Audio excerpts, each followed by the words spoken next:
Hello दोस्तों, नमस्ते, प्रणाम। मैं हूं अंतिमा पांडे। अपने यूट्यूब चैनल पर आप सभी दर्शकों का स्वागत एवं अभिनंदन करती हूं। एक छोटा सा नट्टा गीत सुनाने जा रही हूं। आप लोगों को जैसा लगेगा कमेंट करके ज़रूर बताना। धन्यवाद। छूट गई मई के रहनवा, ससुराल गली को ना लागे।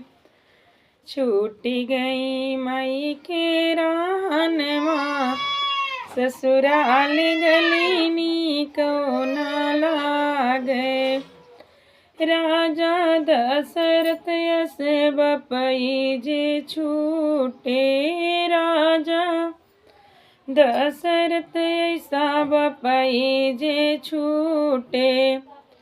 छूटी कौशल्या महातारी, ससुरे गली नीको ना लागे। छूटी गई मई के रहनवा, ससुराल गली नीको ना लागे। छूट गई मई के रहनवा, ससुराल गली नीको ना लागे। रामा लखन ऐसा भैया जे छूटे, रामा लखन ऐसा भैया जे छूटे। छूटी शीतल भौजाई, ससुराल गली नीको ना लागे।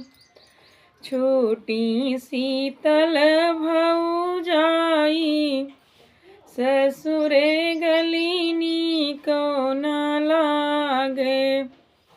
छूट गई मई के रहनवा, ससुराल गली नीको ना लागे।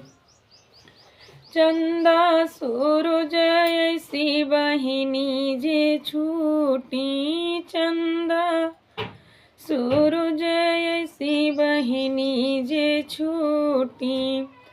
छूट गई सखिया सहेल रे, ससुराल गली नीको ना लागे। छूट गई सखिया सहेल रे, ससुराल गली नीको ना लागे। छूट गई मई के रहनवा, ससुराल गली नीको ना लागे।